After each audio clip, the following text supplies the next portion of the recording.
Yamaha ano ito mga pap, Yamaha MIUI 125. Naging problema to, nagluluko ang charging system. Naayos na natin wire, naayos na natin yan, okay na, pati sa battery okay na. At ang naging problema nito mga paps ay natuyuan ng langis. Kunting-kunti na lang mga paps, wala na talaga kapiraso na lang. Ituturo ko sa inyo paano po pag tune up nitong Mio M3, kasi pag ganyan po natutuyuan, lumalayo po ang tune up nyan. Kailangan natin i-tune up ito mga paps. Dito yung babaklasin, no? Baklasin natin yan, nandito yan. Yan po binabaklas yan, ano? Tune upin natin yan. Ayan na mga paps, nalinisan na natin, natanggal na natin yung ano, ito. Excuse me. Tanggalin natin magneto, no? Muna linisin muna natin, no? Kasi may kalawang. Kailangan kasi nalilinis yan, no? Charging, kasama po kasi sa charging system yan, no? Yan. Ayan, tutune-upin natin mamaya yan, ano? Papakita ko sa inyo. Bubuksan muna natin tapos linisin na natin, no? Para buwilo yung ikot, kasi pag hindi po nilinis yan mga pap, sumasabit yan ng stator dun sa magneto, hindi agad nag-charge si marumi, no? Marumi kasi kanina yan, no? Kailangan natin tong linisin muna. Ayan mga paps, binubuksan natin, naibalik na natin, okay na yan. Nalagyan na natin ng langis kasi nga tuyong tuyo, no? At ito, siyempre babaklasin muna natin tong hose breather yan, ano mga paps. I-tune up natin, ituturo natin sa inyo kung paano tune up. At mayroon yan timing, ano? Yung makikita nyo yung nakausling, ayun, nakausling yan, dapat itatapat natin yan mamaya, no? Sa timing, no? Meron yan timing, may marking yan na dapat natin sundin. Ayan, no? Yan, guhit at H yan, ano? Okay, tatapat natin na ganyan, no? Pero mamaya pa yan, no? Bubuksan muna natin tong cover, yung takip na yan. Ang gamit nyan ay gis, no? Yung 10mm, ha? Okay, panoorin nyo para matutunan nyo, no? Mga paano pag timing yan. Tune up mga paps, timing at tune up. Yan na mga paps, natanggal na natin yung bolt na putol, no? Ayan, kasi may lamat na. Discarded yan, wini-welding lang. Ngayon, paano ba pag timing yan, ano mga paps? Iikutin pag ganun, no? Pakanan, no? Clockwise, no?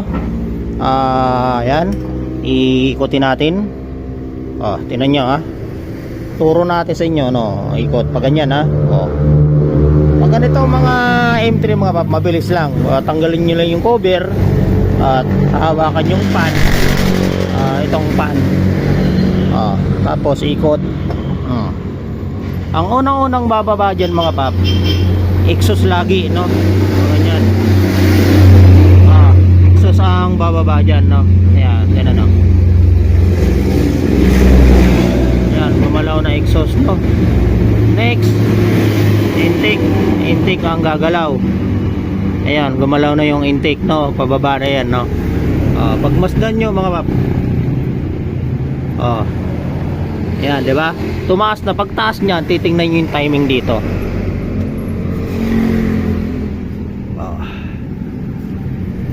Itatapat nyo to.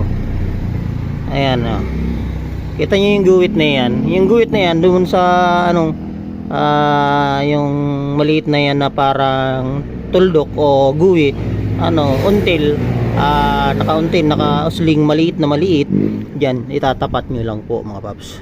Yan, timing na yan. Tapos titingnan nyo ang ito, ayan, timing, ayan, yan dito sa dapat nakatapat din, mayroon yan tapat at aalog dapat. Ayan, ganyan po ang pag-check nyan, no? Tingnan nyo. Ay mga paps, ang problema nito mga paps, tukod ang intake, hindi siya gumagalaw. Dapat pag pinilinggis nyo, sa umpisa palang pipilinggis tawag dyan, hahawakan ng kamay, aalugin yung taas baba. Ang gumagalaw lang mga paps, ang exhaust. Ang intake, wala. Ngayon, i-tune up natin. Ituturo ko sa inyo ang tune up nito. Ayan, nandito yan sa upuan. Ayan. Ayan. Valve clearance, intake 0.06, minimum. Maximum po 0.10. Sa exhaust naman, intake 23 o 27. Ngayon, pwede po dyan ang 15, 20. Ano? Lalagay natin 6, 8 mm, 0.8 mm, 0.15. Pwede naman 15 o 20, no? Okay. Tune up na, ituro ko na sa inyo, ano? Ganun lang po ang diskarte, ano, pag tune up, no? May mga gamit tayo diyan na pang tune up, no? Ito yung filler gauge. Ang filler gauge natin diyan, nandiyan lang nakabitin. Nilalagay lang natin yan diyan mga paps, no? Itong filler gauge at mayroon niyang pang tune up. Sana yan, nawawala na.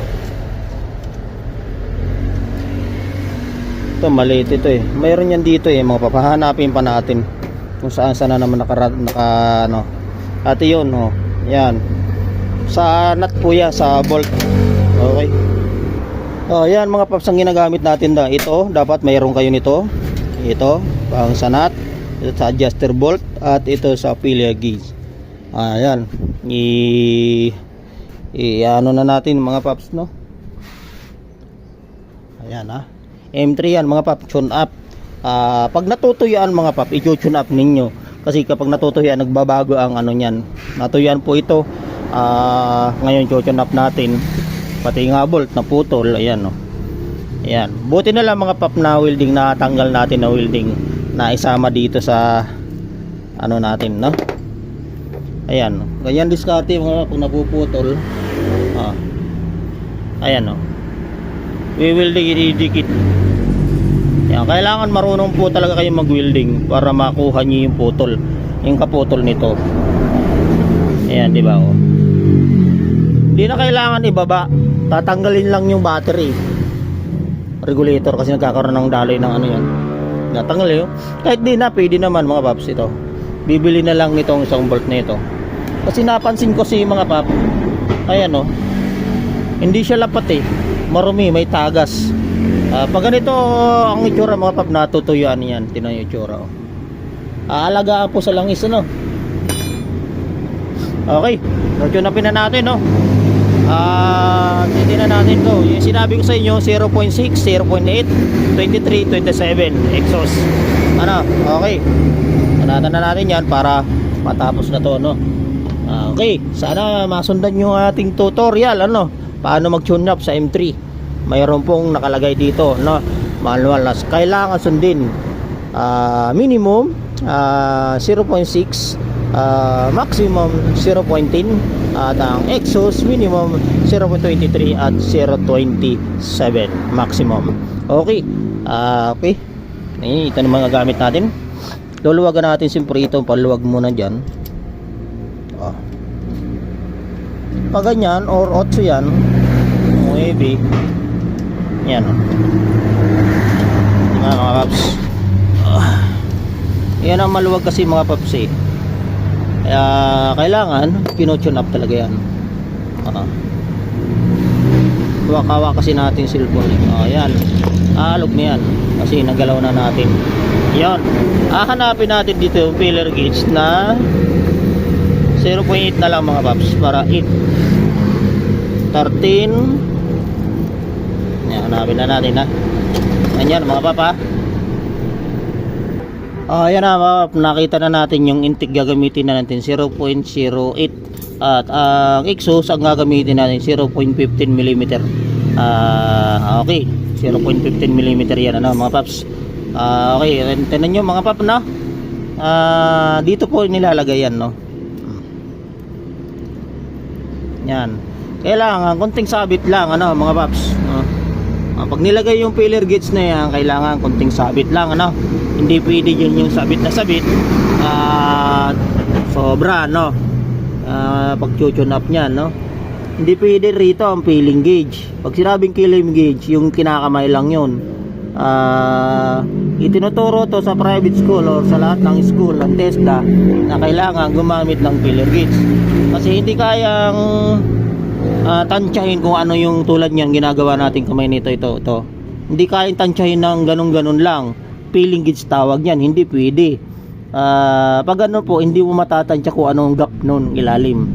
Pero kung gumagamit kayo ng mga filler gauge, matatansya. Ito tulad nito 0.8 yan, kailangan may kunting kapit. Hindi naman matigas. Yan, gumagalaw-galaw yan. Tama yan. Ganyan po ang pag-tune up, no? Sabay ihigpitan. Yan.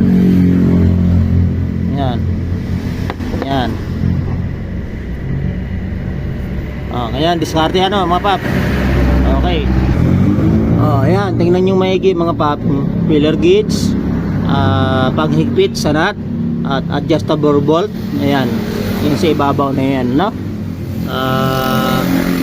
Kailangan kumpleto po kayo, mga pap, tune up, at kailangan inaaral din o ano ang nandito sa ayun, pwede nyong babaan, pwede nyong pero wag po kayo lalayo dun sa sa dapat na target o minimum, maximum. Pwede naman kayo bumaba, bahagya lang, pero wag naman sobra, Okay, ngayon ito na na natin to, ihigpitan na natin yan. Intake po yan, tawag yan, intake. Ayan na mga paps, na tune up na natin. Okay na yan, good na yan. Ang gagawin natin, ihigpitan na ito mga paps. Paikutin natin uli clockwise, pahigpit, pahigpit yan. Unang bababa dyan,